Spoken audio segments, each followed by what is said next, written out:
에베소 교회는 사도 바울이 1차, 2차, 3번을 방문한 교회예요. 1차, 2차는 스치고 지나가듯이 복음을 전했고 3차는 드디어 그곳에 교회를 세우기 위해 애를 쓰는 일이 됐어요. 3차 전도여행 당시 방문했을 때에는 2년 반, 거의 3년을 거기에 머물러서 복음을 전했단 말이죠. 그리고 나서 거의 한 1년 반, 2년 정도는 두란노 서원에서, 내가 가봤잖아, 두란노 서원. 터키에 가서. 두란노 서원에서 복음을, 즉 성경을 강의하고 가르치는 일을 사도 바울이 했어요. 그러니까 사도 바울에게 3년이라는 시간을 투자해서 교회를 세우고 성장시키는 교회가 없었어. 에베소 교회밖에. 에베소 교회에 대한 애틋함, 그리고 애정, 그리고 그 교회에 속해 있는 사람들에 대한 사랑이 아마 다른 교회에 비해서는 아마 좀 남달랐을 거라고 생각이 들어요. 3년이라는 시간을 그냥 스치듯 가지 않고 3번이나 방문하면서 거기에 있었으니까요. 그래서 사도 바울이 에베소에 3번째로 방문했을 때 에베소에는 성령의 놀라운 역사하심이 일어나기 시작했어요.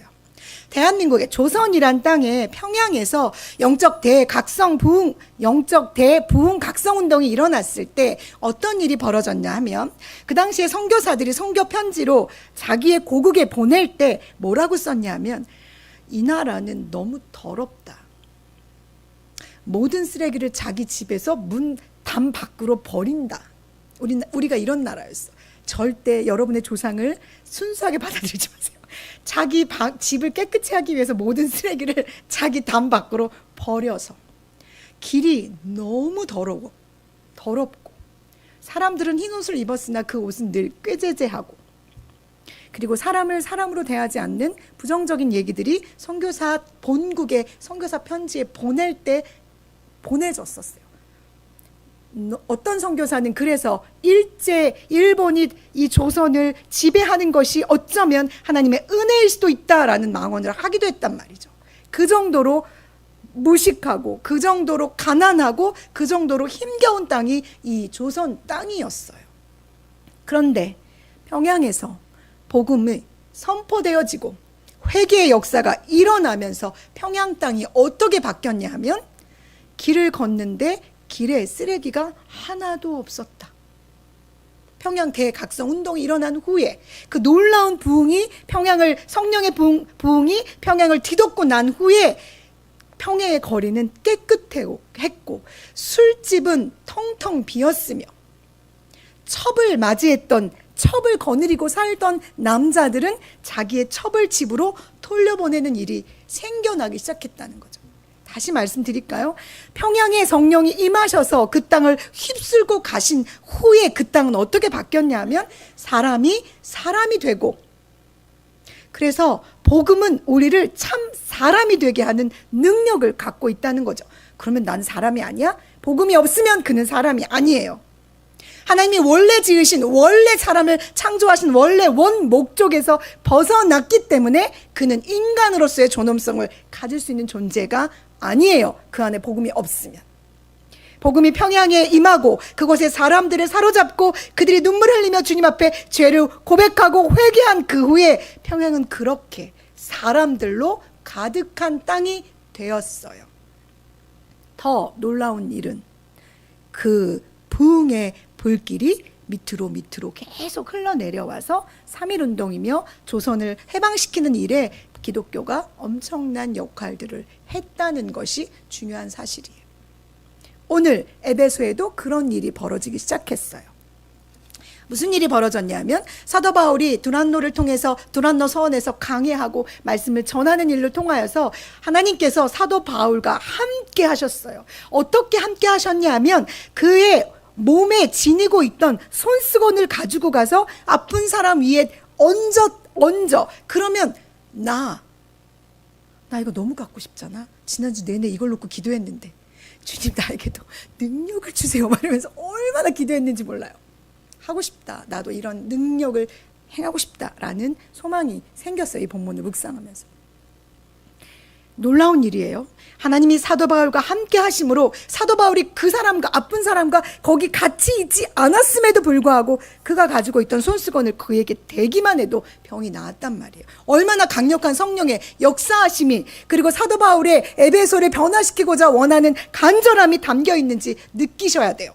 에베소는 항구 도시였기 때문에 우리가 생각하는 것보다 더 철저하게 영적으로 타락한 곳이고 성적으로도 타락한 곳이기 때문에 회복이라는 것을 꿈꿀 수 없는 지역이었단 말이에요.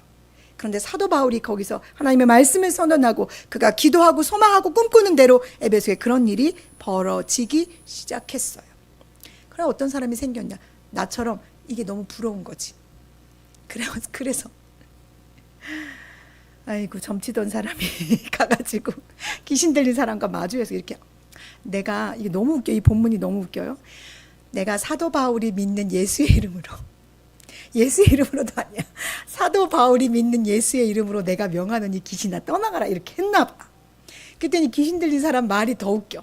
내가 사도 바울도 알고 내가 예수도 아는데 너는 누구야? 이렇게 물어본 거예요. 너무 웃기잖아. 이 대화가 웃기죠. 그리고 나서 이 귀신 들린 사람이 이걸 흉내낸 사람을 잡아서 다치게 하고 옷을 다 벗긴 후에 쫓아냈단 말이에요.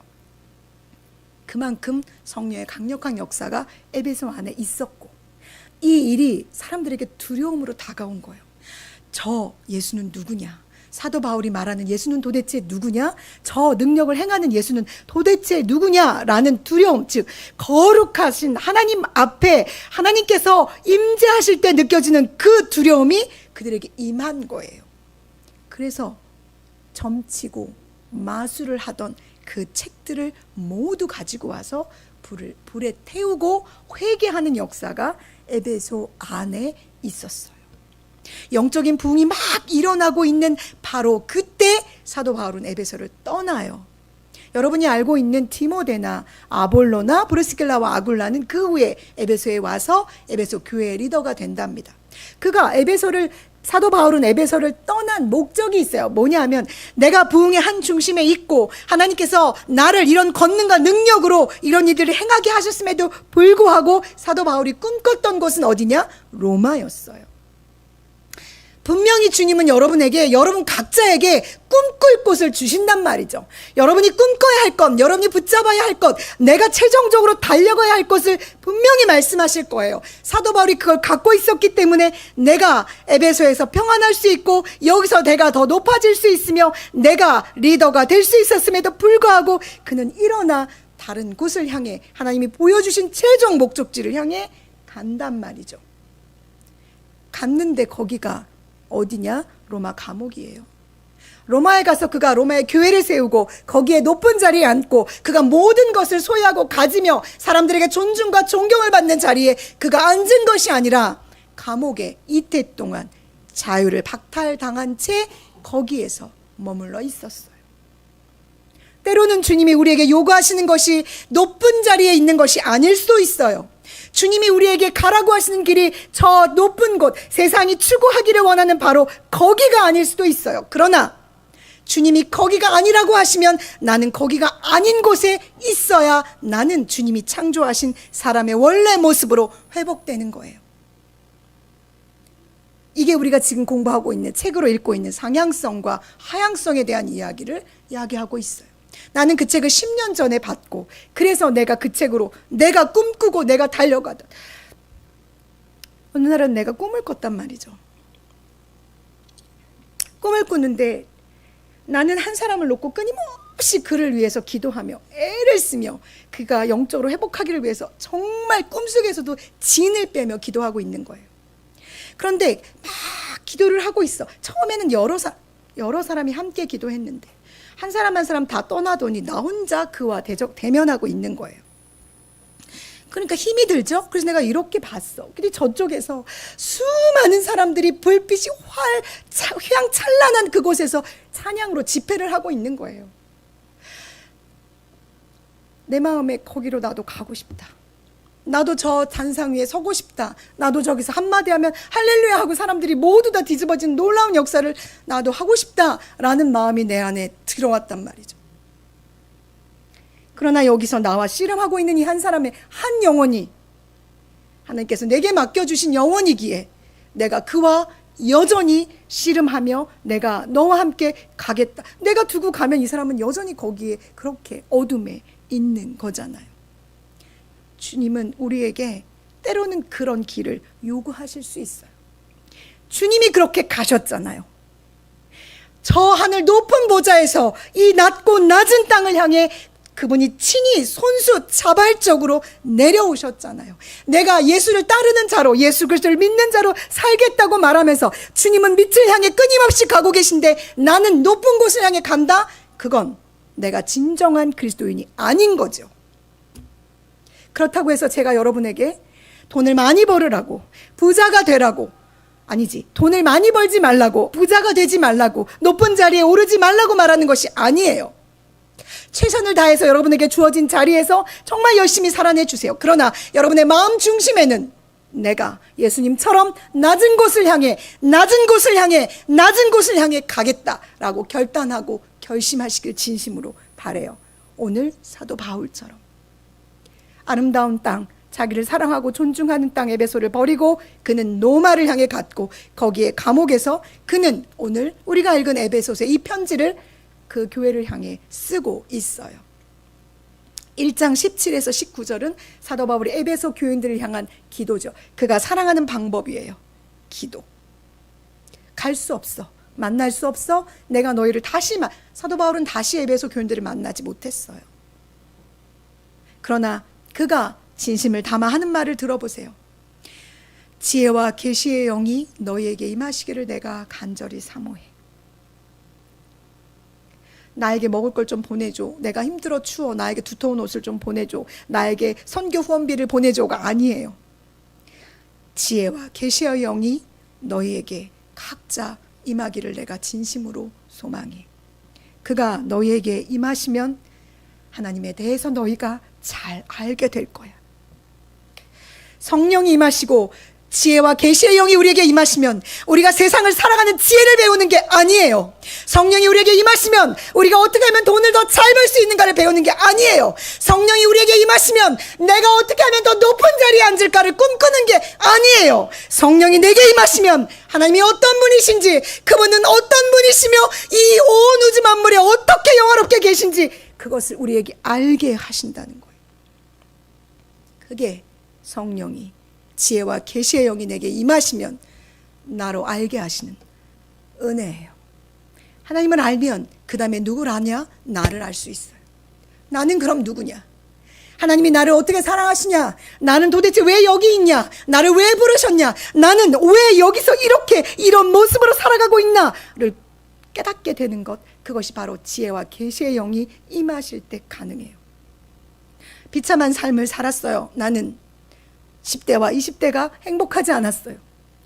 그러나 내가 행복해질 수 있었던 비결은 수많은 사람들이 나에게 너가 행복한 자야. 너가 그래도 일어날 수 있어. 너가 그래도 충분히 너의 꿈을 꿀 수 있어 라고 말하는 소리에서 내가 행복한 자의 자리를 찾아온 게 아니라 나를 사랑하시는 하나님, 나를 향한 놀라운 계획을 가지고 계시다는 그 하나님의 음성이 나를 사로잡았기에 나는 내 10대를 벗어나고 내 20대를 이겨내고 여기까지 올 수 있었어요.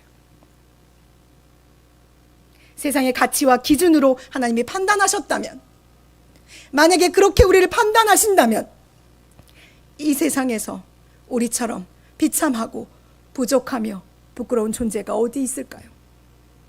그러나 절대 주님은 성령이 우리 가운데 임하셔서 우리에게 알게 하시는 것은 내가 너를 향한 놀라운 계획을 갖고 있고 내가 너를 얼마나 사랑하는지, 내가 너의 호흡이 되어서 너의 모든 삶을 책임지겠다는 하나님의 음성을 듣게 하는 거예요. 사랑하는 여러분, 여러분이 지금 가장 1순위에 두고 꿈꾸는 것이 무엇인지 저는 잘 모르지만 주님이 여러분의 그 꿈꾸는 바로 그 1순위의 그것을 이루실 수 있는 분이에요. 내가 애쓰고 수고한다고 해서 되는 게 아니라는 거죠. 주님이 안 돼 하면 할 수 없어요. 그러니 누구에게 가서 누구를 붙잡고 누구에게 부르짖어 그것을 내 것으로 취해야 하나요? 오직 주님이지요. 주님에게 가서 주님께 부르짖으며 그것을 내 것이 되게 해달라고 주님께 부르짖어야 해요. 또 한 가지, 성령이 우리에게 임하시면 내 손에 갖고 있는 권능이 무엇인지를 알게 하신다고 했어요. 여러분의 손을 보세요. 여러분의 손을 펴보세요. 여러분의 손에 무엇이 있나요? 아무것도 없어요. 그러나 보이지 않는 하나님의 권능이 여러분의 손과 함께하고 있어요. 그러니 두 손을 붙잡고 이 손으로 주님 앞에 부르짖으면 하나님의 것이 여러분의 것이 돼요. 아무것도 없는 손이지만 내가 이 손으로 주님 앞에 나아가 부르짖고 그분을 찾아내면 하나님의 것이 부르짖는 여러분의 것이 된다. 이 놀라운 사실을 잊지 않으셨으면 좋겠어요. 사도 바울이 감옥에서 마지막 꿈을 꾸며 에베소 교회에게 하고 싶었던 이야기가 바로 이거예요. 그런데 너무나 슬프게도 요한계시록에 에베소 교회는 타락한 교회로 기록되어져 있어요. 에베소 교회는 2장 1절에서 7절에 이런 경고를 듣죠. 내가 너의 행위와 수고와 인내를 알고 악한 자들을 용납하지 아니한 것을, 그리고 자칭 사도라 하는 자들을 시험하여 그들을 거짓을 드러낸 것을 내가 알아. 잘했어. 멋졌어. 최고야. 그런데 한 가지 두려운 말을 하고 있습니다. 너를 책망할 것이 있나니 너의 처음 사랑을 버렸어. 어디서 너의 사랑이 떨어졌는지 거기로 돌아가서 그 사랑을 회복해 라고 주님이 에베소 교회에 경고하고 계세요. 사랑하는 여러분, 여러분이 이 여름에 수련회를 가든 가지 않든 나는 여러분이 가을에 풍성한 열매를 맺기를 바래요. 그 풍성한 열매를 맺기 위해 가장 선행되어져야 하는 것은 여러분의 두 손에 잡혀있는 이 권능과 능력을 부여잡고 하나님께 기도하는 것에서부터 시작되어져야 한다고 말하는 거예요. 뭘 심고 마음 안에 내가 하나님을 사랑하는 것, 하나님이 나를 사랑하는 것, 그게 이해되지 않고 받아들여지지 않으면 주님께 물어야지요. 나를 사랑하십니까? 내가 주님을 사랑하는지 내가 잘 모르겠어요. 알려주세요. 가끔 찬양을 하다 보면 눈물이 막, 오늘 아침에 갑자기 일부 예배를 드리러 앉았는데 갑자기 눈물이 나는 거예요. 나를 사랑하시는 하나님이 너무 감동스러워서. 여러분에게 그렇게 감동으로 찾아와 주시는 성령의 임재하심을 이 여름에 경험하게 되기를. 저는 온통 에베소서 1장의 이 기도를 가지고 여러분 한 사람 한 사람 올려드리면서 기도하고 있어요. 다른 게 없어요. 지혜와 계시의 영이 여러분에게 임하기를, 하나님을 더 잘 알고 여러분의 소망을 깨닫고 여러분이 손에 쥐고 있는 기업의 능력이 어떠한지를 하나님이 알게 해주시기를 기도하고 있어요. 간절히 기도하고 있어요.